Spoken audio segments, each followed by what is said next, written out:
नमस्कार। प्रश्न समयमा यहाँलाई हार्दिक स्वागत छ। आज पनि म अर्को एउटा जल्दो बल्दो विषय लिएर उपस्थित भएको छु। खास गरी अहिले प्रतिनिधि सभा विघटनको विषयलाई केन्द्रमा रहेर छलफल गर्न लागिरहेको छु। हुन त हामीले विधि र प्रक्रियाको कुरा गर्दै आयौँ। 70 वर्षदेखि हामी विधि र प्रक्रियाको पछाडि आन्दोलन गरिरहेका छौँ। आन्दोलनकै क्रम अहिले पनि जारी छ र आन्दोलनबाट आएका उपलब्धिहरूलाई रक्षा गर्न नसकिरहेको अवस्था छ। पटक पटक आन्दोलनबाट एउटा उपलब्धि आउँछ र त्यसपछि त्यो उपलब्धि गुम्ने अवस्था सिर्जना हुन्छ र परिस्थिति पनि त्यस्तै बन्दै गएको छ। यो आन्तरिक परिस्थिति मात्रै हो अथवा बाह्य कारण पनि हुन सक्छ। यही कुरा सरस्वती हेर्ने हो भने हामीले 62-63 को जनआन्दोलनबाट प्राप्त उपलब्धिका क्रममा अहिले 3 तहको सरकार, गणतान्त्रिक सरकार प्राप्त गरेका छौँ र यसको सञ्चालन प्रक्रियामा अलिकति केही चुनौती समस्याहरू छ र अपनत्वको कुरामा पनि प्रश्नहरू चाहिँ उठिरहेका छन्। त्यसैगरी अहिले एउटा लचिलो भनिएको संविधान यो संविधानमा सरस्वती हेर्दाखेरि यो कतिपय धाराहरू परिवर्तन गर्न सकिने अथवा कुनै ठुलो आन्दोलन गर्न नपर्ने स्थिति पनि छ। दलहरू मिलेको खण्डमा सहमतिमा 2/3 बहुमतबाट चाहिँ संविधान परिवर्तन गर्न सकिने खुकुलो व्यवस्था पनि संविधानभित्र छ। सँगसँगै कतिपय धारामा राज्यका निर्देशक सिद्धान्तहरू छन्। ती सिद्धान्तहरूमा अन्तिममा गएर चाहिँ यो अदालतमा उजुरी गर्न पाइने छैन भनेर लेखिएका पनि छन्। सायद यस्ता प्रश्नहरूको जवाब संविधानविदहरू, व्याख्या गर्नेहरू उहाँहरूले दिनुहुन्छ होला। तैपनि यो संविधानभित्रै सर्वोच्च अदालतलाई एउटा न्यायपालिकाको दृष्टिकोणबाट चाहिँ केन्द्रमा राखिएको छ र त्यही केन्द्र सर्वोच्चभित्र चाहिँ एउटा संवैधानिक इजलासको व्यवस्था पनि यो संविधानले गरेको छ। कतिपय राम्रो व्यवस्था हुँदाहुँदै पनि यो संविधानभित्र प्रश्न चिन्हहरू उठेका छन् र अहिले उठेको चाहिँ जल्दो बल्दो प्रश्न भनेको चाहिँ प्रतिनिधि सभा विघटन। यही विघटनको विषयमा म बढी केन्द्रित हुनेछु र समय रहेमा चाहिँ अब अलिकति यो संविधानको पनि समीक्षा गर्नेछु। यसका लागि मसँग 3 जना व्यक्तित्वहरू हुनुहुन्छ, वरिष्ठ व्यक्तित्वहरू हुनुहुन्छ। म परिचय गराउँदै जान्छु। सुरुमा म डाक्टर सूर्य ढुङ्गेल हुनुहुन्छ, संविधानविद। नमस्कार। त्यसै गरी मसँग हुनुहुन्छ सांसद लक्ष्मणलाल कर्ण, संसदीय सुनवाई समितिको सभापति पनि हुनुहुन्छ भनौँ, हुनुहुन्थ्यो भनौँ अथवा हुनुहुन्छ भनौँ। त्यसै गरी मसँग चन्द्रकान्त गेवाली, डाक्टर चन्द्रकान्त गेवाली हुनुहुन्छ, संविधानविद हुनुहुन्छ। नमस्कार। म सुरु चाहिँ यतै डाक्टर साहबबाटै गरौँ, डाक्टर ढुङ्गेलबाटै। डाक्टर ढुङ्गेल, यो यति लामो प्रयासपछि आयो, गणतन्त्र आयो, यो चाहिँ चल्दै थियो र अहिले 81 चाहिँ प्रधानमन्त्रीले एउटा कदम चाल्नुभयो। यो कदमलाई चाहिँ एउटा नजिकबाट संविधानलाई निहालिरहेको व्यक्तिको हिसाबले चाहिँ तपाईँले कसरी लिनुभएको छ? धन्यवाद। यो विषय यद्यपि अदालतमा यो विषय बारेमा छलफल भइरहेछ। यसको वैधानिकता बारेमा र यसको दुईटै संवैधानिक पक्ष एउटा छ भने राजनीतिक पक्ष स्वाभाविक रूपमा अर्को छ, किनभने यो राजनीतिसँग धेरै जोडिएको विषय पनि हो। र फेरि के छ भने हामीले धेरै वर्षपछि चाहेको एउटा स्थायित्वको नाउँमा एउटा जनताले यो जुन संविधान छ हाम्रो, जुन फेडरल सङ्घीय संविधान छ, लोकतान्त्रिक फेडरल कन्स्टिट्युसनको रूपमा जुन आएको छ, अब यसमा 2/3 बहुमतबाट समर्थित सरकारले अहिले विघटनको एउटा संसद विघटन गरेको छ, जसको वैधानिकता बारेमा प्रश्न उठाइरहेको छ। एकातिर हेर्दाखेरि स्थायित्वको कुरा गऱ्यौँ र स्थायित्व जनताले दिए पनि पार्टीलाई, तर यसलाई म्यानेज किन गर्न सकेन? परिवर्तन ल्याउने, संविधान पनि राम्रो बनायौँ भनेर हामीले उत्कृष्ट संविधानकै रूपमा क्लेम गर्ने। यद्यपि यो चाहिँ के, जबसम्म हामीले यो संविधानलाई व्यावहारिक रूपमा लागू गर्न सक्दैनौँ सही ढङ्गबाट, यसको के छ भने हामीले यसको उत्कृष्टतालाई हामीले बडा सधैँभरि के भने प्रश्न चिन्ह उठिरहेको हुन्छ र जनताले प्रश्न गर्छन् विशेष गरेर। अनि धेरै प्रश्नहरू उठेको छ संविधानभित्र पनि, म पछि आउँला, किन पहिला चाहिँ अहिले जल्दो बल्दो विषय भयो हुनाले यो प्रधानमन्त्रीको कदमलाई चाहिँ यहाँले ट्याक्कै कसरी हेर्नु भएको छ? यो सरसर्ती हेर्दा र एउटा राजनीतिक रूपले हेर्दाखेरि उहाँले जुन क्लेम धारा जुन अब एउटा क्लेम गरिरहनु भएको छ, मलाई स्थायित्वको उसको लागि म कदम चालेँ, मलाई कामै गर्न दिएनन् हाउसमा, या सहयोग गरेन, हाउसले पनि सहयोग गरेन, पार्टीले पनि सहयोग गरेन, कसैले पनि सहयोग गरेन। त्यसकारण मैले चाहिँ यो के भने राजनीतिक उहाँले विशेष गरेर लिएको आधार राजनीतिक देखिन्छ।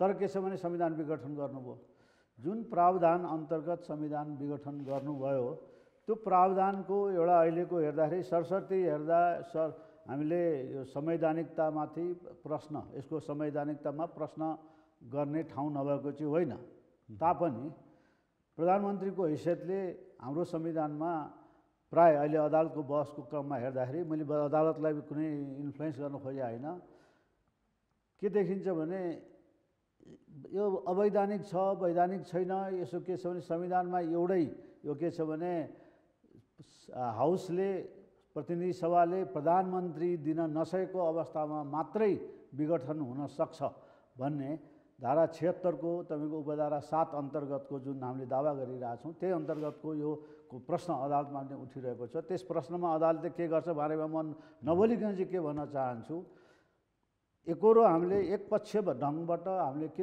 सुनिरहेका छौँ भने म एज संविधानको ऊबाट हेर्दाखेरि चाहिँ के भने प्रधानमन्त्रीलाई यो संसद विघटन गर्ने अधिकार त्यो धारा 76(7) बमोजिम मात्रै छ कि अन्य पनि छ भन्दाखेरि मेरो चाहिँ अहिलेको यो एकदमै यसको अहिलेको संविधानको अक्षरशः अध्ययन गर्दाखेरि, यद्यपि यो संविधानलाई उत्कृष्ट भने पनि मैले चाहिँ के भन्छु भने यसमा धेरै क्लिभेज तपाईँको दरारहरू छन् र यसमा फल्टी केही प्रावधानहरू पनि छन्, तर यसको के इन्टरप्रिटेसन सही ढङ्गबाट कोर्टले गर्नु आवश्यकता छ। यसलाई एकभन्दा बढी एउटा प्रधानमन्त्री, निर्वाचित प्रधानमन्त्रीले संसदमा तपाईँको कार्य गर्न सकेन भनेर दावा गर्दछ, त्यो सही वा छैन अर्कै कुरा हो, त्यो विषय त मूल्याङ्कनको विषय। तर के छ भने उसलाई धारा 76 को 7 बाहेक पनि एज प्राइम मिनिस्टर धारा 74 र धारा 75 को हामी 85 को दुईटैलाई हामीले सम्मिश्रणबाट हेऱ्यौँ भने एउटा 85 तिर पनि जानुभयो तपाईँ? 85 पनि 85 ले चाहिँ संसद एउटा के भने 5 वर्षभन्दा अगाडि पनि विघटन गर्न पाइन्छ भन्ने चाहिँ एउटा बाटो चाहिँ खोलेको छ, तर यही संविधान बमोजिम। तर के भने प्रधानमन्त्री चाहिँ के छ भने एउटा पार्लियामेन्ट्री सिस्टममा धारा 74 ले हाम्रो के छ भने बहुलवादमा आधारित तपाईँको सङ्घीय गणतन्त्रात्मक तपाईँको यो पार्लियामेन्ट्री सिस्टम प्रणाली, संसदीय प्रणाली भनेको हुनाले त्यसको डेफिनेसन कहीँ गरेको छैन।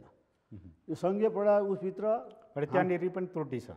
त्यो अब त्यो चाहिँ के छ भने त्यसको डेफिनेसन अन्तर्गत र त्यसलाई प्रयोग गर्दाखेरि एउटा पार्लियामेन्ट्री सिस्टमको एउटा प्रधानमन्त्रीले प्रयोग गर्दाखेरि त्यसलाई प्रधानमन्त्रीको थप आधार के हुन्छ भने जुन हामीले सङ्घीय व्यवस्थामा भएका जुन पावरको डिभिजन छ, तपाईँको राज्य शक्तिको विभाजन छ, त्यो विभाजनको हेर्दाखेरि हामीले धारा 2 मा यो राज्य शक्तिको विभाजन हामीले यही संविधान बमोजिम प्रयोग गर्नुपर्छ भनिएको छ। र 56 धारा 56 र हामीले 57 र 58 हेऱ्यौँ भने 58 के छ भने एउटा अवशिष्ट अधिकार भनेर देखिएको छ।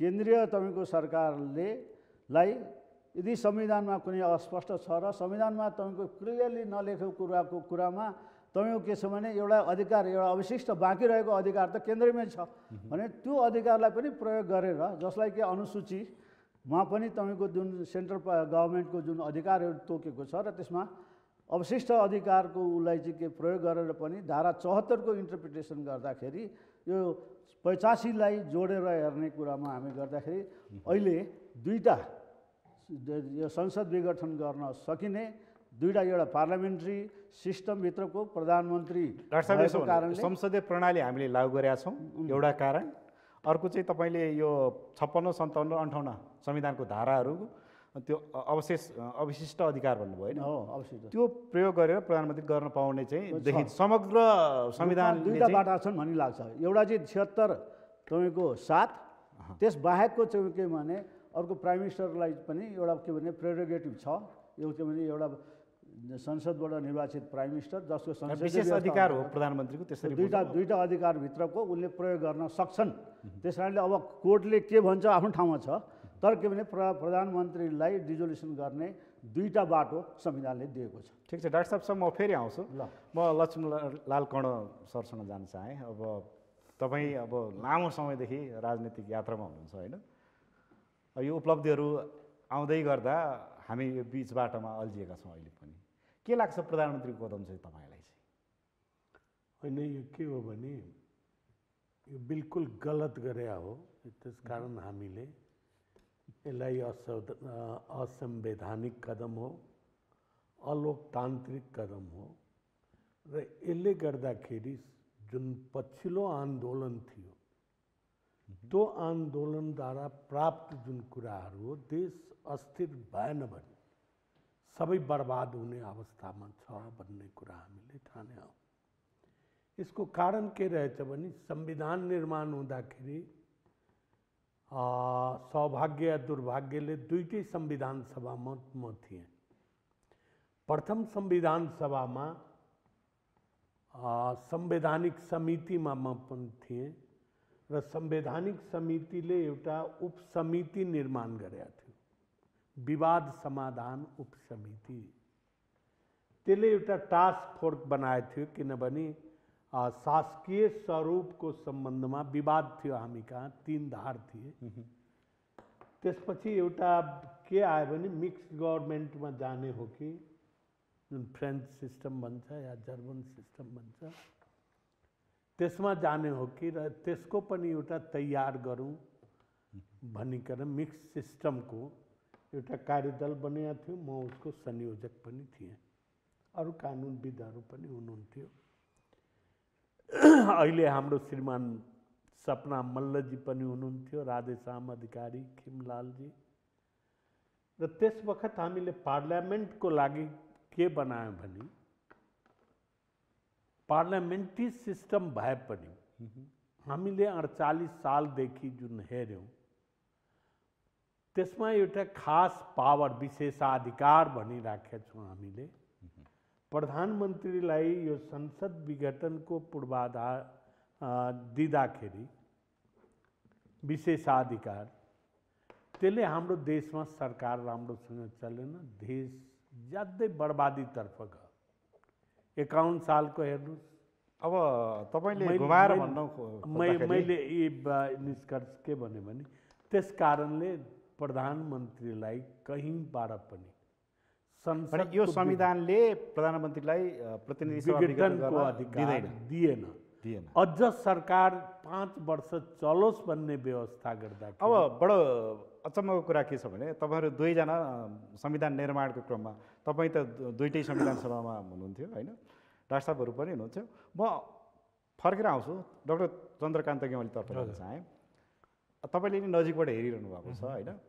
डाक्टर साहबले भन्नुभयो प्रधानमन्त्रीलाई केही न केही अधिकार समग्र संविधानले चाहिँ दिएको छ भनेर, त्यस्तो हो? अब मलाई कस्तो लाग्छ भन्दाखेरि यो संविधान निर्माण गर्दाखेरि जुन दुईटा संविधान सभा नै निर्वाचन गरेर जनताले दुईटा संविधान सभाबाट संविधान बनाउने भनेर म्यान्डेट दिए। पहिलो संविधान सभाले त संविधानै दिन सकेन, तर समितिका जति रिपोर्ट छन् त्यसलाई चाहिँ दोस्रो संविधान सभाले स्वामित्व ग्रहण गरेको थियो। त्यो ग्रहण गरिसकेपछि शासकीय स्वरूपको कुरा, अहिले संसदकै विघटनको कुरा तपाईँले गरिरहनु भएको छ। 2047 सालको धारा 53(4)मा सबै प्रधानमन्त्रीलाई, त्यहाँ चाहिँ बहुमतको प्रधानमन्त्री, कोलिसन गभर्मेन्ट भन्थ्यो जुन चाहिँ संयुक्त सरकारको प्रधानमन्त्री र अल्पमतको प्रधानमन्त्री, यी तीनै प्रधानमन्त्रीलाई धारा 53(4)ले संसद चाहिँ विघटन गर्ने कुनै शर्त बिना निशर्तात्मक संवैधानिक अधिकार थियो। त्यो मैले सूर्य ढुङ्गेल सरसँग म चाहिँ सहमत छैन।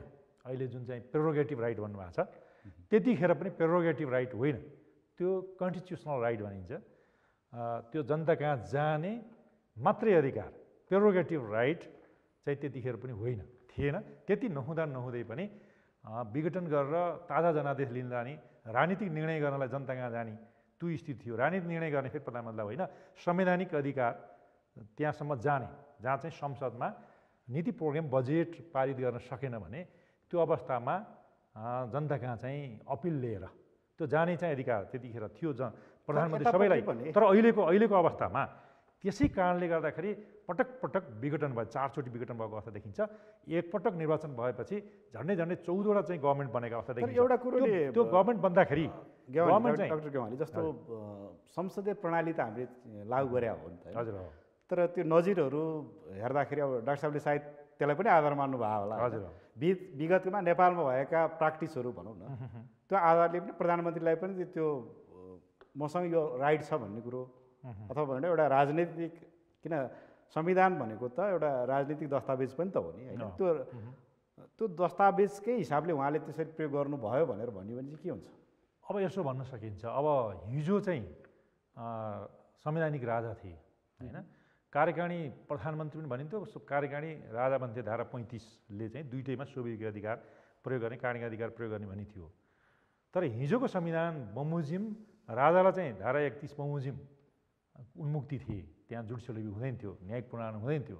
तर प्रधानमन्त्रीले चाहिँ डिस्क्रिसनरी पावर प्रयोग गर्दाखेरि पनि, त्यो संवैधानिक अधिकार प्रयोग गर्दाखेरि पनि दुईवटा मुद्दामा चाहिँ जुडिसियल रिभ्यू भएको अवस्था देखिन्छ। न्यायिक प्रणाली भएर एउटा मनमोहन अधिकारी कहाँ पुनर्स्थापना भयो, सूर्यबहादुर थापा कहाँ विघटन गरेर त्यो संसदको अधिवेशन पछि बोलाउन खोज्दाखेरि 96 जनाले कुन चाहिँ प्राथमिकता पाउने भन्दाखेरि अधिवेशन नै प्राथमिकता पाउने भनेर राय पनि राजा कहाँ दिएको अवस्था देखिन्छ।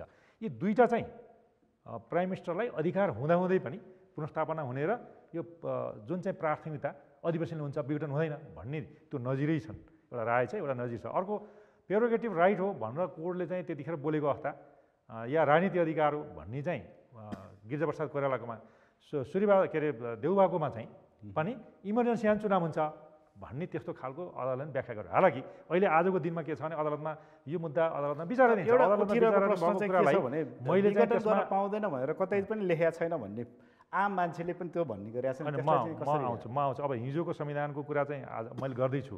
अब अहिले चाहिँ यो मुद्दा, यो संविधान बमोजिम, नेपालको संविधान बमोजिम प्रधानमन्त्रीले विघटन गर्नुभएको अवस्था देखिन्छ। त्यो हालाकि अहिले सम्मानित सर्वोच्चमा विचाराधीन छ। त्यो विचाराधीनमा सर्वोच्चले पुनर्स्थापना गरे पनि मान्नुपर्ने हुन्छ, विघटन गरे पनि मान्नुपर्ने हुन्छ। किनभने अदालतका फैसला, आदेशहरू सबै व्यक्ति, सबै संस्था या राष्ट्रपतिदेखि एउटा कमनर पिपुलले पनि मान्नुपर्ने छ। त्यो विचाराधीन म पनि आफैमा त्यहाँ बहस पनि गरेको र गरिरहनु पर्ने पनि अवस्था पछि पनि जवाब दिन पनि बाँकी छन्। त्यस कारणले मैले त्यताबाट इन्फ्लुएन्स गर्न खोजिरहेको छैन।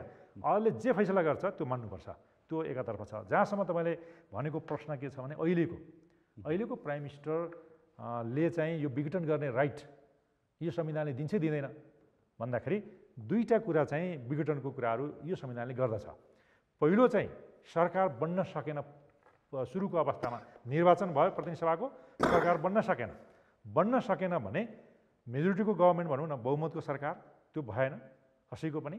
त्यसपछि त्यो भएन भने संयुक्त सरकार बनाउने, त्यो पनि भएन भने अल्पमतको सरकार बनाउने, त्यो पनि भएन भने संसदभित्रको चाहिँ सदस्य प्रधानमन्त्री बनाउने। त्यो बनाउँदाखेरि यदि सरकार दिन सकेन संसदले भने विघटन गरेर जान सक्ने पहिलो हो।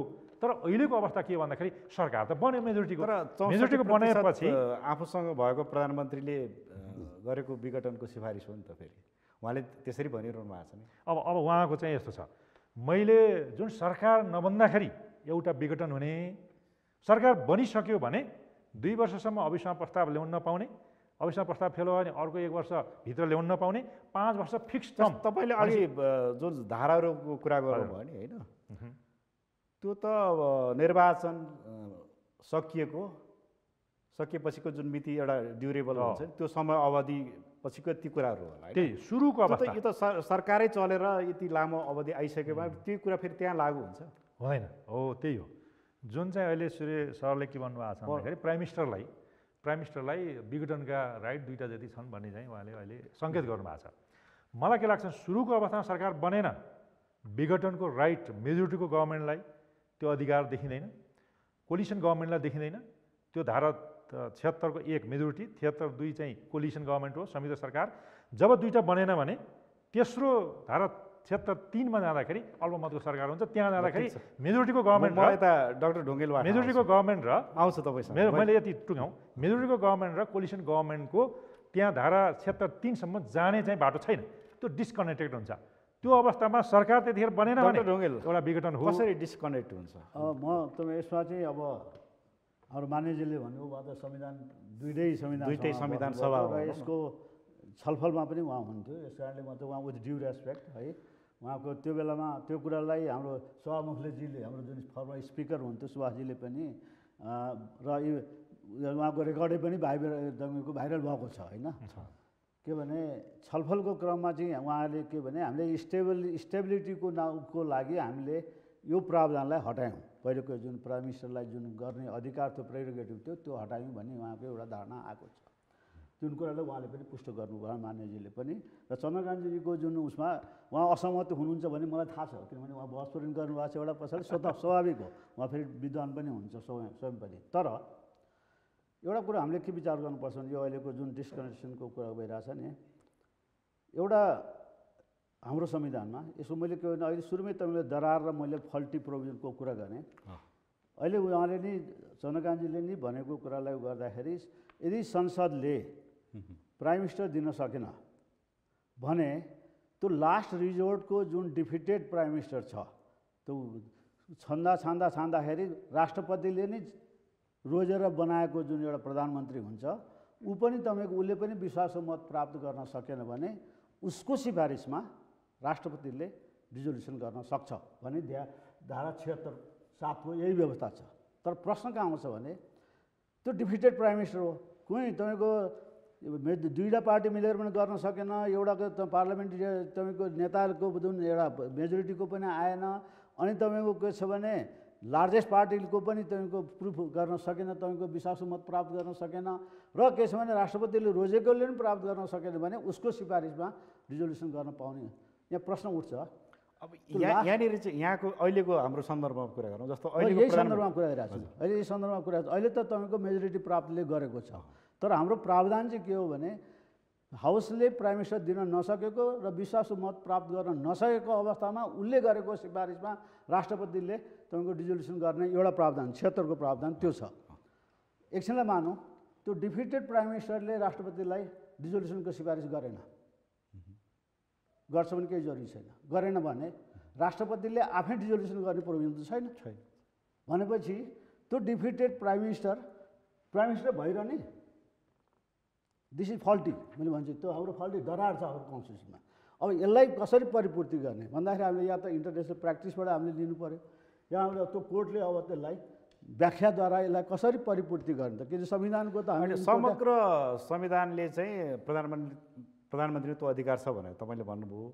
अब संविधान त्यही हो होइन, तर डाक्टर ग्यावालीले त्यसलाई फरक मत राख्नुभयो होइन, अब हाम्रो माननीयज्यूले पनि फरक मत राख्नुभयो। म एउटै कुरा सिद्धाउँछु है, एक लाइन भनेर सिद्धाउँछु। मैले तपाईँलाई के भनिरहेको छु भने त्यो एउटा प्रावधान चाहिँ के भने हामीले त्यो डिफिटेड प्राइम मिनिस्टरले चाहिँ के दिएको सिफारिसमा डिजल्भ गर्ने राष्ट्रपतिले, यदि दिएन भने क्राइसिस सुरु हुन्छ, एक कन्स्टिट्युसनल क्राइसिस सङ्कट। दोस्रो चाहिँ के भन्छ भने हामीले जहिले पनि उदाहरण दिँदाखेरि 47 को संविधानको उसभित्र उ गर्दाखेरि पनि जुन बेला गिरिजाप्रसाद कोइरालाले सिफारिस गर्नुभयो, गिरिजाप्रसाद त मेजोरिटीको गभर्मेन्ट थियो, उहाँ मेजोरिटी गभर्मेन्टमा हुनुहुन्थ्यो, उहाँको त्यो बेला 36 र 74 को खुब चलिरहेको थियो। उहाँले गरेको सिफारिसमा यही कोर्टले विश्वनाथजीबाट गरेको वृहत बेन्चले नि त्यो रिजोल्युसनलाई सदर गरिदियो। भनेपछि मेजोरिटी प्राप्त गरेको प्राइम मिनिस्टरले गर्न सक्दैन भने त प्र्याक्टिस सक्छ भने त प्र्याक्टिस हामीले नै अब फलो गरिसक्यौँ, नजिर भएको छ भने यहाँ मात्र होइन अन्य मुलुकमा पनि छ कम्पेरिटिभली विश्वव्यापी पार्लियामेन्ट। त्यसै मैले पार्लियामेन्ट्री सिस्टमको कुरा गरेको कारण एउटै मात्रै के हो भने धारा 74 को हामीले जब नयाँ किसिमको संविधान ल्यायौँ त्यसको लागि म उहाँलाई धन्यवाद दिन्छु हाम्रो के भने मान्यज्यूलाई, किनभने फेडरल भेरी कम्प्लिकेटेड है, तपाईँ जनतालाई उ गर्नको लागि इम्पावर गर्नलाई यस्तो कन्स्टिट्युसन हामीले कम्प्लिकेटेड कन्स्टिट्युसन लिएको छौँ। त्यसमा चाहिँ central parliamentary central government parliamentary टाइपको छ, प्रोभिन्सियल गभर्मेन्ट पार्लियामेन्ट्री टाइपको छ, लोकल गभर्मेन्ट प्रेसिडेन्सियल टाइपको छ। हेर्नुहोस्, त्यस कारणले हामीले यो जुन हाम्रो व्यवस्था छ त्यसलाई हामीले कुनै पनि एउटै उसभित्र बास्केटभित्र हाल्न सक्दैनौँ। त्यो उसबाट हेर्ने हो भने हाम्रो जुन पार्लियामेन्ट्री जुन सेन्ट्रल पार्लियामेन्ट छ त्यसको प्राइम मिनिस्टर जुन छ, अब त्यसको प्राइम मिनिस्टरलाई अहिलेको व्यवस्था अनुसार कोर्टले के निर्णय गर्छ के व्याख्या गर्छ त्यो हेरै मागी छ। त्यसो भएर तर मेरो चाहिँ यो दृष्टिको धारणा के छ भने पार्लियामेन्ट्री सिस्टम क्लियरली भने हुनाले त्यो पार्लियामेन्ट्री सिस्टमभित्रको प्राइम मिनिस्टर र त्यसलाई के छ भने हामीले यो फेडरल गभर्मेन्टभित्रको अवशिष्ट अधिकार त्यहाँ दिएको पनि संसदीय उनीहरूले प्रणाली गर्न पाउँछ भन्ने मेरो संवैधानिक राष्ट्रपति कार्यकारी प्रधानमन्त्रीको सिस्टममा हामी चलेन हो। होइन त्यसमा अलिकति फरक छ हेर्नु चाहिँ म अर्को एउटा सानो फरक भनिदिन्छु अनि त्यो उहाँहरू जानु होला है। अर्को कुरा कार्यकारीको व्यवस्था र लेजिस्लेटिभको व्यवस्था पनि हाम्रो के फरक छ भने इन्डियाकै हेर्नुहोस् तपाईँको इन्डियामा कार्यकारिणी अधिकारको बारेमा के भन्छ भने कार्यकारिणी अधिकार राष्ट्रपतिमा निहित रहन्छ अनि राष्ट्रपतिले त्यो कार्यकारी अधिकार तपाईँको काउन्सिल अफ मिनिस्टर क्याबिनेटको एड एन्ड एडभाइसबाट चल्छ। तर हाम्रोमा के भनेको छ भने धारा तपाईँको 75मा हेर्नुहोस् कार्यकारिणी अधिकार मन्त्री परिषदमा मात्र निहित रहन्छ, राष्ट्रपति कार्यकारिणी अधिकारको पार्ट छैन। अर्को यहाँनिर राष्ट्रपतिले गल्ती गर्नुहुन्न भनेर बुझौँ होइन, जे हुन्छ प्रधानमन्त्रीबाट जे जान्छ त्यो त उस त्यो कन्स्टिट्युसनल मोनार्कीको कन्टेक्स्टमा हो। त्यो हाम्रो चाहिँ के छ भने अलिक फरक किसिमसँग एरेन्ज भयो। यो फरक चाहिँ यसको अर्थ के भन्ने कुरा चाहिँ सायद हाम्रो माननीयज्यू तर्फै जान्छु लक्ष्मण कर्णज्यू। अब संविधान त त्यही हो 2072 को संविधान होइन। हामी अहिले संविधान राम्रो नराम्रो आफ्नो ठाउँमा होला, संविधानसँग असन्तुष्टि मेरो आफ्नो ठाउँमा होला, तर हाम्रो लिखित संविधान त छ। जहाँ लिखित संविधान हुन्छ कुनै नजिर योभन्दा अगाडि 76 को व्याख्या गरेको छ। 47 सालको संविधानको कुनै व्याख्या हुन्छ भने नयाँ संविधान बनिसकेपछि त्यही अनुरूप हुन्छ। त्यहाँ त व्यवस्थै अलग थियो नि, त्यहाँ व्यवस्थै अलग थियो। प्रधानमन्त्रीलाई डिजोल्युसनको राइट दिया थियो भन्दाखेरि त जहाँ रिटेन कन्स्टिट्युसन रहेछ कसैलाई पनि अधिकार दिँदाखेरि कन्स्टिट्युसनको अवस्था किन पर्छ भने लिमिटेड गभर्मेन्टको लागि। भनौँ न तपाईँ पनि कानुनकै ज्ञाता होइन, तपाईँलाई जस्तो उहाँले जुन धारा संविधानको धारा 56, 57, 58 को कुरा ल्याउनु भयो भने 74, 75 त छँदैछ होइन। भनेपछि यो तपाईँले हेर्दा र उहाँले हेर्दा फरक कसरी आयो? होइन एउटै हो, उहाँले तन्काइराख्नु भएको छ, मैले सिधा कुरो गरिराखेको छु, फरक कहीँ पनि छैन। मैले के भनिराखेको जनतालाई त भ्रम भयो नि त, हेर्नु त अब के हुन्छ म भन्दैछु सुनिदियो भने अनि जनताको भ्रम पनि जान्छ। मैले भने के हो भने संविधानको जरुरत लिमिटेड गभर्मेन्टको लागि हुन्छ, नभए जुन राज्य हुन्छ उसलाई त सारा अधिकार हुन्छ नि। संविधान नभएको देशमा पनि त चलिराखेको छ। योभन्दा अगाडि हाम्रै देशमा संविधान त थिएन 2004 सालभन्दा अगाडि। त्यो लिमिटेड गभर्मेन्टको लागि गरेको छु भने संविधानले दिएको राइट प्रयोग गर्ने हो प्रधानमन्त्रीले। यो संसदीय व्यवस्था लेखे त्यसकारण उसलाई डिजोल्युसनको राइट हो भन्ने होइन। संसदीय व्यवस्था भएको ठाउँमा पनि दिया छैन राइट। अविशिष्ट अधिकार भने चाहिँ के रहेछ? म भन्दैछु पहिले त अधिकारको कुरा सुनिदिनुहोस्। अहिले इङ्ल्यान्डमा पनि जसलाई कि संसदीय व्यवस्थाको जननी भनिन्छ त्यो ठाउँमा पनि यो संसद डिजल्भ हुँदा हुँदै समस्या आएर फिक्स टर्म अफ पार्लियामेन्ट कानुनै आयो। अब त्यो कानुन आयो भने म पार्लियामेन्ट्री सिस्टममा छु त्यसकारण म डिजल्भ गरिदिन्छु भन्ने त यो कुरा होइन। यदि राइट दिया रहेछ भने प्रयोग गर्न पाउने अवशिष्ट अधिकारको जुन कुरा गर्नुभयो भने संविधानमा नभएको धारा प्रयोग गर्नुभयो प्रधानमन्त्रीले भन्ने चाहिँ यहाँको म अवशिष्ट अधिकारको लागि भन्दैछु। जुन अधिकार प्रदेशलाई पनि छैन, स्थानीय तहमा पनि छैन, त्यो अधिकार सङ्घमा हुन्छ। सङ्घभन्दा प्राइम मिनिस्टर हो, सङ्घभन्दा प्राइम मिनिस्टर हो। यो संविधानको एउटा सबभन्दा बढी खुबी के रहेछ भने प्रस्तावनादेखि भन्नुहोस् यो देशको जनतामा सार्वभौम सत्ता निहित छ भन्ने कुरा कबुल गरेको छ। 47 सालमा थिएन। किन कबुल गर्यो भने सार्वभौम सत्ताको प्रयोग उसले कहाँबाट गर्छ भने आफ्नो प्रतिनिधिबाट गर्छ। सम्पूर्ण जनता आएर त गर्दैन, प्रतिनिधिमाथि गर्छ भने जसले भन्यो, जसको प्रतिनिधि हो, जसले शासन गर्न पाउने हो, जसले सार्वभौम सत्ता जसमा रहेछ भने एकजना मान्छेले सार्वभौम सत्ता ठिक छ, उसको खोज तपाईँले त्यति भनिसकेपछि धेरैले बुझ्नुहुन्छ कुरा होइन। अब त्यसो हो भने अब प्रश्न एउटा पत्रकारको हैसियतले प्रश्न सुन्नु, अब जनताको अधिकार प्रतिनिधि सभाका सदस्यहरूले लिने भए, तर त्यही प्रतिनिधि सभाका सदस्यहरूले त प्रधानमन्त्रीलाई त दिए नि त मत त होइन, उहाँले समर्थन त दिए नि त, त्यही के दियो? समर्थन दिएर उहाँ तिमीले प्रधानमन्त्री संसद हुनुभयो। विघटन गर्नु भनेर दियो, तिमीले नचलाऊ भनिकन दियो। त्यही प्रतिनिधि सभाबाट नै सरकार बन्ने भनेपछि भएको ल ठिक छ, ल कारणबाट तपाईँकै यही कुरा तिमीले सरकार चलाऊ भनिकन दियो, राइट? सरकार चलाऊ अहिले जुन भनिराखेको छ, अहिले भन्नुभयो पार्टीले पनि मलाई काम गर्न दिएन, पार्लियामेन्टले पनि काम गर्न दिएन, छ यो सत्य कुरो। पार्टीले काम गर्न दिएन भने म्यानेज गर्ने आफै अध्यक्ष बन्ने अनि म्यानेज गर्ने काम हाम्रो हो त, पार्लियामेन्टको हो। पार्लियामेन्टमा कुन बिल फेल भएछ एउटा बताउनुहोस्। अझ तपाईँको संविधान संशोधनको बिल आउँदाखेरि सर्वसम्मत पास भएको छ भने पार्लियामेन्टले मलाई सहयोग गरेन, त्यसकारण डिजल्भ गरिदियो। सहयोग गर्दा गर्दै प्रधानमन्त्रीले नीति आयोग फेल भएछ कि बजेट फेल भएको छ कि के गरिदियो? म एकैछिन डाक्टर चन्द्रकान्त गेवाली तर्फ जान चाहन्छु। डाक्टर साहब, तपाईँ त अध्ययन अनुसन्धान गरिरहनुहुन्छ, अब नेपालभित्र त यो एक खालको सङ्कट भनौँ न, संवैधानिक सङ्कटै देखियो होइन, के छ अन्तर्राष्ट्रिय प्र्याक्टिस चाहिँ? यस्तो छ, अहिले यसरी हेर्नुपर्छ, जस्तो प्रधानमन्त्रीले प्रतिनिधि सभाको विघटन गर्दाखेरि 4वटा आधार लिनुभएको छ। पहिलो आधार तपाईँले भने जस्तै अन्तर्राष्ट्रिय अभ्यास, संसदीय जुन नर्म्सहरू भ्यालुजहरूको कुरा गर्नुभएको छ एउटा, दुईवटा। दोस्रो के भन्दा आफ्नै अभ्यास भन्नुभएको छ। आफ्नै अभ्यास भनेको हिजोका 4वटा फैसला छन्, एउटा राय छ भनौँ न त्यसैभित्र। अर्को धारा 76 र 85 को कुरा गर्नु छ, 76(1), 76(7) र 85 को कुरा गर्नुभएको छ। अर्को ताजा जनादेश भन्नुभएको छ। यी 4वटा चाहिँ आधारले चाहिँ उहाँ विघटन गर्नुभएको छ।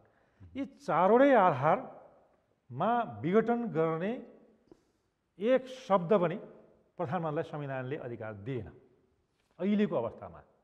मैले यसलाई चाहिँ फेरि तरिकाले भन्छु, अब धारा 76(1), 76(7) र 85 को कुरा गर्नु भने 76(1) भनेको मेजोरिटीको गभर्मेन्ट हो होइन, त्यो प्रधानमन्त्री हो, बहुमतको प्रधानमन्त्री। उहाँ सुरुमै 2074 साल फागुन 2 गते उहाँ चाहिँ संयुक्त सरकारको प्रधानमन्त्री हो। राजपत्र हेर्नुहोस् आजको दिनमा, कसैले डाउनलोड गरेर हेर्नुहोस्। धारा 76(2) को प्रधानमन्त्री बन्नुभएको छ तत्कालीन नेकपा माओवादी र एमालेको। त्यसपछि उहाँ चाहिँ फागुनको 27 गते विश्वास मत लिनुभएको छ। मेजोरिटीको गभर्मेन्टलाई विश्वास मत लिनै पर्दैन, एउटा त्यो हेर्नुहोस्। अर्को दोस्रो, उहाँ चाहिँ दुईवटा पार्टीले चाहिँ समर्थन जनाइसकेपछि पछि राजापाले समर्थन जनायो, पछि राजापाले विथड्र गर्यो, विथड्र गर्दाखेरि विश्वास मत लिनु भएन उहाँले। पछि फेरि चाहिँ यो समाजवादीले पनि समर्थन गर्यो, त्यो पनि फिर्ता भयो। र पछि चाहिँ पार्टी त मर्ज भयो होला, तर मर्ज भएको कुरालाई हामीले एउटै पार्टी भयो भएन भन्ने कुरो जनतालाई सूचित पनि गर्नुपर्ने हुन्छ। अब उहाँ अहिलेको अवस्था हेर्नुहुन्छ, सुरुको अवस्थामा ठिक छ, यतातिर नजाउँ न, अन्तर्राष्ट्रिय मैले मेरो प्रश्न एउटा आधार, यो संवैधानिक आधार। उहाँ त सरकार त पहिलो यो संयुक्त सरकार बनाउनु भयो, भोलि चाहिँ भनौँ न पछि चाहिँ दुईवटा पार्टीले मर्ज भयो भने मेजोरिटी गभर्मेन्ट होला अरे। त्यो गभर्मेन्ट बन्न त बनिसक्यो नि, सुरुको अवस्थामा गभर्मेन्ट बन्न सकेन, 4वटा प्रधानमन्त्री बन्न सकेनन् भने तेस्रो प्रधानमन्त्रीले मात्रै विघटन गर्नेलाई जान सक्ने अधिकार छ, तर मेजोरिटीको र कोलिसन गभर्मेन्टलाई त्यो अधिकार छैन। र जहाँसम्म डाक्टर ढुङ्गेलले भनेको अवस्थामा राष्ट्रपतिलाई यो संविधानले कहीँ विघटन गर्ने अधिकार दिएको छैन, त्यो सहमत छु म। तर प्रधानमन्त्रीलाई मेजोरिटी र कोलिसन प्रधानमन्त्रीलाई छ कि त भन्दा यो चाहिँ तेस्रो चाहिँ धारा 76(3) आउँदाखेरि त्यो डिस्कनेक्टेड छ, त्यो त्यहाँ चाहिँ कहीँ छुँदैन भने तेस्रो चाहिँ जुन प्रधानमन्त्री हुन्छ यो माइनोरिटीको, त्यो चाहिँ विश्वास मत पारित भएन भने त्यो 30 दिनसम्म त वास्तवमा उसले 30 दिनसम्म प्रधानमन्त्री छ। अर्को चाहिँ प्रधानमन्त्री बन्नलाई उसले आधार पेस गर्छ, चौथो त्यो आधार पेस गर्दाखेरि विश्वास मत लिन सकेन, प्रधानमन्त्री बन्दैन। त्यही माइनोरिटीकोले काम चलाउ भएकोले विघटन गर्ने अधिकार त्यहाँ छ। त्यो एउटा आधार माइनोरिटीकोलाई मात्रै थियो, माइनोरिटीले चाहिँ विघटन गरेर पाउने, मेजोरिटीले चाहिँ गर्न नपाउने हो। संविधानमा त्यसरी लेखियो। कारण किन भन्दाखेरि सरकार चाहिँ बनुन्जेलसम्म अन्तिमसम्म पनि यो पार्लियामेन्ट डिजल्भ नहोस्, पार्लियामेन्ट स्ट्रङ होस्, बलियो होस्। र अहिले फेडरल पार्लियामेन्टको कुरा अहिले मैले एउटा भन्दाखेरि भइरहँदाखेरि म प्रश्न समयमा छु र दर्शक दीर्घामा पनि केही व्यक्तित्वहरू हुनुहुन्छ, म त्योतर्फ जान चाहन्छु। यहाँको परिचय र अलिकति यहाँको प्रश्न केही छ भने हजुर होतराजी हुनुहुन्छ अनि बसेरै माइक त्यहाँ छ साइडमा माइक छ माइक अन गर्नु र आफ्नो डाक्टर साहबहरूलाई प्रश्न राख्न सक्नुहुन्छ र यहाँको जिज्ञासा के छ? म होतराज सुवेदी म सामान्य नागरिकको तहबाट विद्वान जुन संविधानविद विद्वानहरूलाई मैले आफूलाई लागेको त यो सायद तल्लो स्तरका नागरिकहरूलाई यो अहिले उठेका कुराहरू नै हुन्। जस्तै हामीले यो इतिहास अलि लामो मेरो प्रश्न अलिकति लामो पनि हुन जान्छ है मैले हाम्रो स्थिर सरकार जुनको अपेक्षा जुन इतिहास होइन यो कुराहरू हाम्रो विद्वानजीहरूले पनि यो कुराहरू धेरै हेरिराख्नु भएको थियो होइन। अनि 2/3 सरकार जनताले दिए हजुर विश्वास गरेर दिए होइन र यतातिर 2/3 सरकार जनताले दिनुभयो यतातिर हाम्रो यस्तो विद्वान संविधानका ज्ञाताहरू र भनौँ न राजनीतिक कर्मीहरू जुन संसदमा जुन संविधान लेख्दाखेरि हजुर निर्माणकर्ताहरूले जब जनताको जुन अभिमतलाई सुरक्षा गर्न नसक्ने संविधान दिनुभएछ कि भन्ने लाग्यो। किनभने व्याख्या व्यक्तिको व्याख्या होइन विद्वानका हरेक व्याख्या यो व्याख्या नगरिकन ठेट भनौँ न धाराहरूलाई महत्त्वपूर्ण धाराहरूलाई तपाईँको आशय मैले त्रुटिपूर्ण संविधान किन बनाउनु भयो तपाईँहरूले? हजुर त्रुटिपूर्ण संविधान बनाउनु भयो किनभने व्याख्या गर्न नपर्ने ठेट कुरालाई त राख्न सकिन्थ्यो कि भन्ने जुन एउटा होइन थप अरू प्रश्न पनि छ कि त्यति हो? यो फेरि म पछि गरौँला यसको। ठिक छ यसको जवाब लक्ष्मण सरले दिनुहुन्छ। दुईटै संविधान सभामा यहाँ पनि हुनुहुन्थ्यो। म यहाँलाई के भन्छु भने यो संविधान त्रुटिपूर्ण हो भन्ने कुरामा त विवादै छैन। यो संविधान हामी जलाएर नै आएको अहिले पनि हामी प्रत्येक वर्ष कालो दिन नै मनाउँछौँ। त्यसकारण तपाईँले भने त्रुटिपूर्ण त ठिक छ तर धारा 76 र 85 को प्रश्न उठिराख्या रहेछ भने त्यो जबसम्म परिवर्तन हुँदैन संशोधन हुँदैन त जुन रूपबाट लेख्या छ हामीले त्यसै रूपबाट पढ्नुपर्ने हुन्छ। जुन कि हाम्रो डाक्टर साहब चन्द्रकान्त उहाँले एकदम गम्भीर प्रश्न उठाउनु भयो भने तपाईँहरू जस्तो विद्वान हुनुहुन्थ्यो त्यहाँ होइन किन यस्तो गलत कुराहरू अहिले यति चाँडै एउटा सङ्कट निम्तिने खालको कुरा चाहिँ किन लेख्यो भन्ने मैले भन्दैछु एउटा पब्लिकको आवाज हो यो। 76 को कुरालाई त हामी तिनटै सहमत भयौँ। त्यसमा 76 मा त डाक्टर ढुङ्गेलले पनि एउटै कुरा भन्नुभयो कि 4 को सरकारले 76 को 4 सरकारले यदि अल्पमतमा पर्छ र म डिजल्भ गर्दिनँ भने के गर्ने? म डाक्टर साहबलाई विनम्र अनुरोध के गर्छु भने त्यो कुनै पनि सरकारले यदि त्यस्तो सोच्ने हो भने गर्छ के जोसँग बहुमत हुँदैन एउटा पनि उसको बिल पास हुँदैन केही उसको बजेट पास हुँदैन त्यो सरकार त्यसै फेल हुन्छ। कसैले फेल गर्नुपर्ने जरुरत नै त्यही प्रश्न लिएर डाक्टर ढुङ्गेलले के हो अब होइन यो बडो हाम्रो मान्यजीले राख्नु भएको छ नि यो यसैमा हुन्छ यो के भने यो हाम्रो संविधानको एउटा बडो उहाँले अघि नै भन्नुभयो संविधानवादको कुरा गर्नुभएको थियो। रिटेन संविधान भएको हुनाले लिखित संविधान भएको हुनाले यसको प्रिन्सिपल अफ कन्स्टिट्युसन लिमिटेड गभर्मेन्टको कन्सेप्ट छ भनेर भनिन्छ। यसमा मैले त्यो मैले तपाईँको उठाएको कारण के हो भने जस्तो कुनै मैले यो अब उहाँले इन्टरनेसनल कन्भेन्सनको कुरा तपाईँले सोध्नु भएको थियो अन्य मुलुकमा के छ भनेर।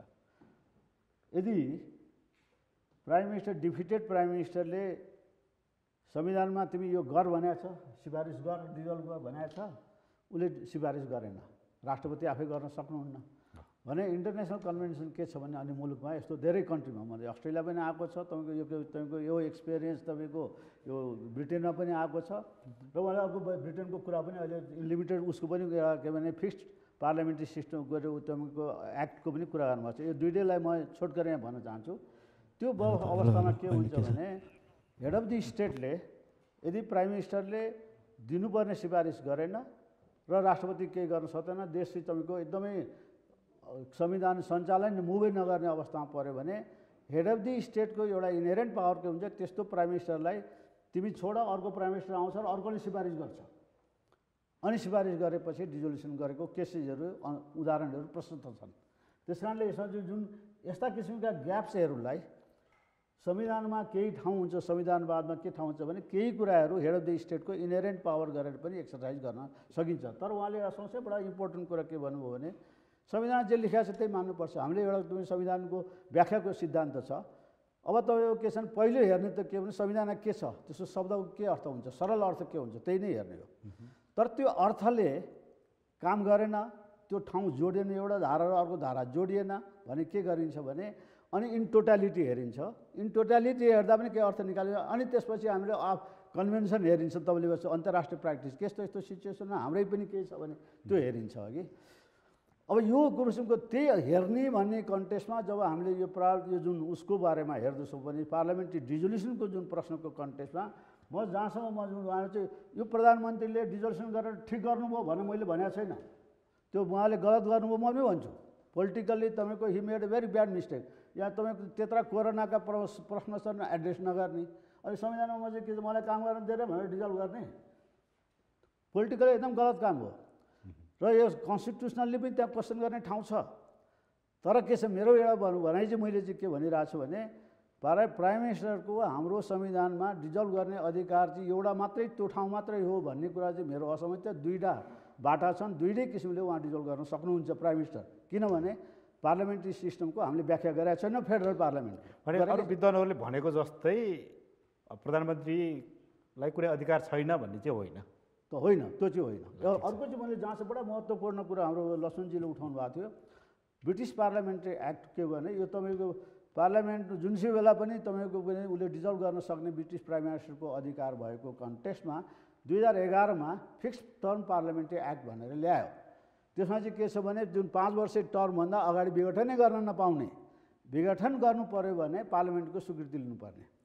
त्यो गर्दाखेरि पनि अनि के भयो भने यिनीहरूको प्राइम मिनिस्टर जस्तो जन मेजरलाई तपाईँको अप्ठ्यारो के पऱ्यो भने त्यो अप्ठ्यारो पार्लियामेन्टले अप्ठ्यारो पारेको छ, ब्रेक्जिटको प्रश्नहरू आइरहेछन्। अनि उनले के गर्यो भने त्यो एभोइड गर्नको लागि त्यो 11को जुन तपाईँको फिक्स्ड टर्म पार्लियामेन्ट्री एक्टलाई एभोइड गर्नको लागि उसले तपाईँको स्पेसल एक्ट पार्लियामेन्टबाट पास गरेर डिजोल्युसनको अधिकार लिएर डिजल्भ गर्यो, अनि इलेक्सन भयो। हेर्नुहोस् है, फेरि अहिले पनि तपाईँको के छ भने अहिले कन्जर्भेटिभ गभर्मेन्ट र लेबर गभर्मेन्ट दुईटै गभर्मेन्टले जुन बोरिस जोन्सन हुन्छन् अनको लेबर गभर्मेन्टले दुईटै पार्टीले उनीहरूले आफ्नो घोषणापत्रमा के लेख्यो भने यसरी प्राइम मिनिस्टरको हात बाँधेर काम चल्दो रहेछ, हामी त एकदम ठुलो क्राइसिसमा पर्नेछ, हाम्रो यत्रो वर्षौँदेखिको सय करोडौँ वर्षदेखिको जुन प्र्याक्टिसलाई त हाम्रो झन् अप्ठ्यारो पार्यो। त्यसैले दुईटैको तपाईँको के भने अहिलेको म्यानिफेस्टोमा के छ भने हामीले यो जुन फिक्स्ड टर्म पार्लियामेन्ट्री एक्ट जुन 2011 छ, अब हामी दुईजना मिलेर यसलाई हामी रिपिल गर्नु, यसलाई खारेज गर्नुपर्छ, नभए त हामीले प्राइम मिनिस्टरले कामै गर्न।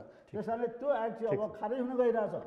मानवजी जस्तो यो संविधान खारिज गरिदियो भने उहाँले हामीले अधिकार पाए भने त हुन्छ नि, यो संशोधन गरिदिए खारिज गरिदिए त पाउने हो। यही हिसाबले गयो भने त अब संविधान त नेपालीले त 10 वर्ष। तर मैले एउटा म लास्ट कुरा एक लाइनमा अर्को भन्छु, थपिहाल्छु है। हजुर, तर मैले दुईवटा बाटो अहिले के भने अहिले डिजल्भ भइसक्यो। एउटा हामीले के विचार गर्नु भने डिजल्भ भइसक्यो यो प्रश्न तपाईँको अहिले चन्द्रकान्तजीले गरेर राम्रोसँग उठाउनुभयो, पार्लियामेन्ट उहाँले बहस पनि गरिनु भएको छ, हाउस तपाईँको कोर्टमा कन्सिडरेसनमा छ।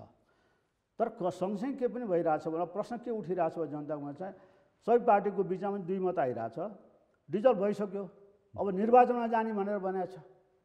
अब जनादेश जान खोज्नेलाई फ्रेस म्यान्डेट लिन खोज्न जान्छु भनेर प्राइम मिनिस्टरले भन्छ भने त्यसलाई कोर्टले या संविधानले रोकेको छ कि छैन, कोर्टले रोक्ने कि नरोक्ने भन्ने प्रश्न छ। त्यो अदालतले अर्को गम्भीर प्रश्न छ है। म अलिकति जस्तो मानवजी हो, एउटा संसदीय प्रणाली हामीले अप्नाएको भन्ने कुरा त भनिरहनु परेन होइन। यहाँ प्रधानमन्त्रीको अनि एउटा जिकिर त छ, सरस्वती हेर्दाखेरि चाहिँ राष्ट्रपतिको पनि त्यही खालको चाहिँ विज्ञप्ति त यहाँहरूले हेरिसक्नु भएको छ भने त्यति सम्मानित पदमा बसेकाहरूले यो त्यत्तिकै नसोचिकन लेखेका विज्ञप्ति जारी गरेका हुन् त। त्यसमा यो के हो भने सिधा शब्दमा भन्ने हो भने पद छोड्नु पर्ने बेलामा प्रधानमन्त्रीले संसद भवनमा आगो लगाइदिए, के गर्नुहुन्छ? किन संसद बोलाउनु पर्ने 6 महिना आइसक्या रहेछ भने सरकार चलाउन सकेन भने के रिजाइन दिदिए हुन्थ्यो, नभए संसदमा आइकन बहुमत प्राप्त गर्नुपर्ने थियो या छोड्नु पर्थ्यो, अन्यले चलाउन पाउने छ कि छैन, अन्य प्रक्रिया स्टार्ट हुन्थ्यो। आफ्नो पदको लागि संसदमा आगो लगाइदिने, सलाई कोडेर फालिदिने, ये गलत भएको। ठिक छ। यदि एउटा कुरा मैले भने कि जनतामा जाने भनिराखेको छ भने किन डराउने? बडा राम्रो एउटा मिठो शब्द प्रधानमन्त्रीले बोलिराख्नु भएको छ, उहाँले पनि बोलिराख्नु भएको छ। कोही पनि पार्टी डराउँदैन चुनावले। तपाईहरु पनि डराउनु भएको छैन। हामी के बिना चुनावको आएको हौँ, चुनावबाट आएको। तर रोजै चुनाव गर्ने भने देशको हालत के होला? 6 महिनामा चुनाव गरिराख्ने हो भने देशको म अलिकति अब यो विषयमा भोलि के हुन्छ म आउँछु, तर एकजना प्रतिनिधि पात्र हुनुहुन्छ, उहाँसँग पनि जाउँ। महिला प्रतिनिधि एक मात्र हुनुहुन्छ, उहाँको सायद माइक ठिक होला है, हामी प्रत्यक्ष कुराकानी गर्छौँ। नमस्कार। अलिकति बोल्नुहोस् न, यहाँको शुभ नाम? म कल्पना भाटरिजाल। हजुर। मैले अलिकति यो सुरेन सरको, यो डाक्टर सुरेन ढुङ्गेलको अलिकति विमति राखेँ। किन भन्दा नेपालको संविधान 2072मा 35 भाग 308 धारा 9वटा अनुसूचीमा कहीँ कतै पनि आम जनताले पनि भनिराखेको छ अहिले होइन, कहीँ कतै पनि अहिलेको यो 2/3 मेजोरिटी भएको सरकारलाई संसद विघटन गर्ने अधिकार छैन होइन। उहाँले अब 56-57को अवशिष्ट अधिकार अब होलमा संविधानलाई हेर्दा, राष्ट्रिय अन्तर्राष्ट्रिय प्र्याक्टिसहरूलाई हेर्दा अलिकति छ भन्नुभएको छ। यसमा असहमति रहे के अझै पनि म के भन्छु भने यो त 70 वर्षदेखि जनताले होइन अब धेरै बलिदान त्याग तपस्याबाट ल्याएको अब सङ्घीय लोकतान्त्रिक गणतन्त्रात्मक संविधान हो। यसलाई भर्खर अब काम गर्दै थियो, यसले काम गर्दा गर्दै यसलाई सिङ्गो व्यवस्थामाथि नै हमला गर्ने खालले होइन जुन खालको कदम प्रधानमन्त्रीले चाल्नुभयो यो चाहिँ यो जायज छैन भन्ने मलाई लाग्छ। अर्को कुरा अब कार्यकारी प्रधानमन्त्री संवैधानिक राष्ट्रपति होइन, संविधानको रक्षा गर्ने त राष्ट्रपति हो। राष्ट्रपतिले नि एकदम छिटै होइन राष्ट्रपतिले के गर्न सक्नुहुन्थ्यो होइन, कति राष्ट्रपतिले गर्ने आफ्नो भूमिका के हुन्थ्यो? ल अब पार्टीभित्रको कुरा मिलेन भनेर त लानुभयो। प्रधानमन्त्रीले सिफारिस गर्नुभयो, राष्ट्रपतिले छिटै एकदम होइन। उहाँ राष्ट्रपतिको त खास त संवैधानिक राष्ट्रपति हो नि त, राष्ट्रपतिले त्यहाँ राष्ट्रपतिको भूमिका नि होइन अलि मिलेन। अर्को कुरा अहिले गएर अदालतमा अड्किरहेछ कुरा होइन। अब संवैधानिक इजलास योभन्दा अगाडि पूर्ण इजलासले हेरेर कतिपय होइन यो संसद विघटनका प्रयासहरूलाई सदर गरेको बदर गरेको नि हामीसँग इतिहास छ। अब यसमा अदालतको भूमिका के हुन्छ अलिकति मैले यो ज्ञावली सरलाई चन्द्रकान्त अदालतको भूमिका के हुन्छ चन्द्रकान्त सरलाई धेरै धन्यवाद सहभागिताको लागि पनि। डाक्टर ढुङ्गेलसँग उहाँको अलिकति विमतिको कुरा राख्नुभयो र त्यसपछि उहाँको जवाफदेही अगाडि बढाउँ कि? ल हुन्छ। हजुर, यो उहाँ राष्ट्रपतिको बारेमा जुन भन्नुभयो नि, एउटा तपाईँले बडा राम्रो प्रश्न राख्नुभयो। एउटा के भने यस्तो स्थितिमा प्रधानमन्त्रीले कुनै सिफारिस लिएर जान्छ भने राष्ट्रपतिले हरेक सिफारिसलाई तत्काल मान्नुपर्छ भने जरुरी छैन, संसारकै प्र्याक्टिसमा छैन। जब यस्तो क्रिटिकल अवस्थामा, जब संसदीय विघटन गर्ने अवस्थामा छ, उहाँले हाम्रो मानिसजीले भन्नुभयो संसदीय आगो लगाउनु भन्नुभएको छ नि, त्यो झन् आगो लगाएको अवस्थामा उहाँ अब हुन त उहाँले संसद होइन संविधानै आगो लगाएको है। त्यस कारणले त्यस्तो इस्युमा झन् जति सिरियस इस्यु हो त्यो सिरियस इस्युमा उहाँले प्राइम मिनिस्टरलाई उहाँले कन्सल्ट लिगल ब्रेन्ड्सहरूलाई कन्सल्ट गर्न सक्नुहुन्थ्यो, एटर्नी जेनरललाई कन्सल्ट गर्न सक्नुहुन्थ्यो। कयौँ हाम्रो विद्वान विकल्पहरू थिए। त्यसलाई नगरिकन उहाँले सोझै अब संविधान त प्रधानमन्त्रीले ल्यायो, उहाँले मान्नुभयो, संविधानको तपाईँको बाटो तपाईँको फलो गरेन, अवलम्बन गरेन भन्न चाहिँ पाइएन। तर हेड अफ द स्टेटले यस्तो क्राइसिसको बेलामा जुन अलिकति पनि विचार गरेर तपाईँको कन्सल्टेसन गरेर यदि सही छ कि छैन भनेर विचार गरेर चाहिँ सिफारिस स्वीकार गर्नुपर्नेमा चाहिँ त्यो किसिमको चाहिँ पूर्ण उहाँहरूको सेक्रेटेरिएटले पनि उहाँको जुन टिमले पनि उहाँलाई पर्याप्त र प्राइम मिनिस्टरले पनि त्यो अधिकार, उसको राष्ट्रपतिको एडभाइजर प्राइम मिनिस्टर पनि हो। त्यस कारणले राष्ट्रपति चाहिँ के भने उहाँलाई पूर्ण एडभाइस पुगेन यसमा, उहाँले यस कुरामा जुन बुद्धि पुरै पुर्याउनु पर्ने थियो त्यसमा चाहिँ नपुर्याएकै हो भन्ने कुरा चाहिँ हामी मान्नुपर्छ। म जस्तो भोलि अदालतले आगो निभाइदियो भने चाहिँ के हुन्छ लक्ष्मणलाल? हेर्नुहोस्, अदालतलाई आगो लगाउने अधिकार छैन, त्यसकारण निभाउने काम पनि गर्दै बडा राम्रो जवाफ। म यति मात्रै भन्छु, अदालतको बिचमा यो फैसला सदर गर्ने कि बदर गर्ने भन्ने उसको विचाराधीनमा छ। हामीले अहिले अदालतले के गर्छ भन्ने निर्कोलमा पुगेका छैनौँ, पुग्नु पनि हुँदैन, किन अदालतले अहिले दुईटै अनुमान त गर्न सक्छ। भोलि तपाईँले भने जस्तै त्यो लगाइएको आगो निभायो भने चाहिँ के हुन्छ? त्यो राजनीतिक, तपाईँ त राजनीतिक व्यक्तित्व पनि हो नि। अनुमान गर्ने हो भने त अनुमान दुनियाँमा अनुमान नै हुन्छ। अदालतले जुन फैसला गर्छ, व्याख्या गर्छ, त्यसपछि के गर्ने हो भन्ने कुरा हामी राजनीतिक रूपबाट सोच्छौँ। अहिले नै सोचेर तिमीले यसो गर, तिमीले यसो गरेन भने हामी यसो गर्छौँ भन्ने ठाउँमा हामी होइन। आगो निभाउनको लागि पानीको व्यवस्था गर्ने कि भन्ने तर्फ यहाँहरूको छ कि, अथवा चुनावमा जाने कि भन्ने? चुनावमा यो हुँदैन हुने, चुनावमा जानुहुन्छ कि जानुहुन्न यो पनि बडा आफैमा छ। जुन कि सारा जनताले जसले चुनावको घोषणा गरेका छ त्यसलाई नै थाहा छ सारा जनता मेरो एगेन्स्टमा छ, ऊ चुनाव गराउँछ?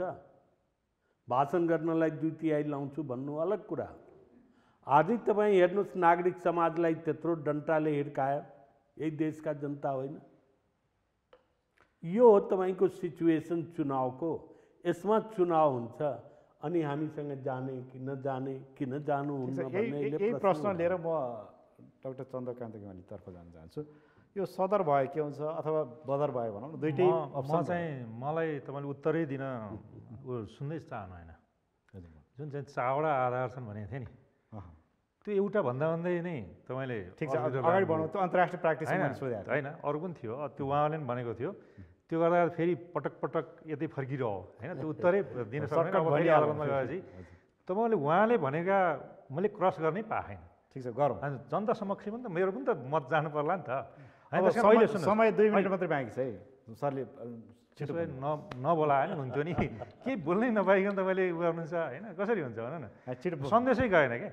जस्तो चाहिँ अहिलेको ट्रेन्ड के हो भन्दाखेरि संसारमा 66 मुलुक संसदीय शासन पद्धति अपनाएका छन्, जहाँ चाहिँ 27 मुलुक चाहिँ फेडरल पार्लियामेन्ट छ र 39वटा पार्लियामेन्टहरू चाहिँ संसदीय शासन पद्धति छन्। हिजोको चाहिँ राजाहरूले चाहिँ प्रेरोगेटिभ राइट राख्थे, जुन सूर्य ढुङ्गेलले सरले भनेको थियो, त्यो प्रेरोगेटिभ राइट अहिलेको प्राइम मिनिस्टरले ममा छ भन्नुहुन्छ। एब्सोल्युट राइट जनतामा मात्रै हुन्छ, प्राइम मिनिस्टरमा छैन। अब त लिगल सभरिनिटीले चाहिँ डोमेन गरिसकेको छ र बेलायतमा पनि अहिले फिक्स टर्म पार्लियामेन्टको कुराहरू अहिले आएको छ नि। बोरिस जोन्सन, डेभिड क्यामेरुनकोदेखि लिएर मे थेरेसाको जुन अवस्था आयो नि, त्यो आउँदाखेरि के थियो भन्दाखेरि फिक्स टर्म पार्लियामेन्ट हुँदा पनि उहाँले चाहिँ सस्पेन्ड गर्नुभयो। सस्पेन्ड अनलफुल भनिदियो। हिजो श्रीलङ्कामा पनि त्यहाँ चाहिँ राष्ट्रपतिले गर्दाखेरि के भयो भन्दाखेरि त्यो पनि अनलफुल भनेर पुनर्स्थापना गरेको छ। नवाब सर्बीले अनलफुल भनेको छ। अहिलेको ट्रेन्ड के हो भन्दाखेरि पार्लियामेन्टमा प्रधानमन्त्रीलाई चाहिँ पछि चाहिँ निर्वाचित जनताले गरेपछि त्यसलाई पार्लियामेन्टमा प्रधानमन्त्रीले सिफारिस गर्ने, राष्ट्रपतिले लेजिटिमेसी दिने भन्ने त्यो ट्रेन्ड आयो। पछि के भयो भन्दा अर्ली चाहिँ डिजोल्युसन गर्ने, त्यसपछि सरकार बन्न सकेन भने डिजोल्युसन गर्ने। धेरै मुलुकमा कमनवेल्थ कन्ट्रीहरूदेखि लिएर त्यस पछाडि 3 वर्षमा डिजोल्युसन गर्ने, 2 वर्षमा डिजोल्युसन गर्ने, अटोमेटिक डिजोल्युसन गर्ने, यस्ता किसिमका डिजोल्युसन छन्। संसारभर हेर्नुहुन्छ भने हामी कहाँ किन आयो? हामी कहाँ के आयो भन्दा सरकार बन्न सकेन, सुरुको अवस्थामा डिजोल्युसन तेस्रो प्रधानमन्त्रीले गर्ने, माइनोरिटीले अरूले गर्ने अधिकार, संवैधानिक अधिकारै छैन र अन्त्यमा त्यो सरकार बन्यो भने 5 वर्षमा अटोमेटिक डिजोल्युसन गर्ने मात्रै अधिकार छ। त्यो आफै चाहिँ कुनै प्रधानमन्त्रीले चाहिँ अधिकार होइन, त्यो आफै चाहिँ डिजोल्युसन भएर जनतामा बालिग मताधिकार, एडल्ट फ्रेन्चाइज, त्यो राजनीतिक निर्णय गर्ने त्यहाँ हुन्छ। अहिले त राजनीतिक निर्णय अधिकार मेरो हो, I am the state, I am inherent right भन्ने जस्तो यो चाहिँ अधिकार यो संविधानले दिँदैन।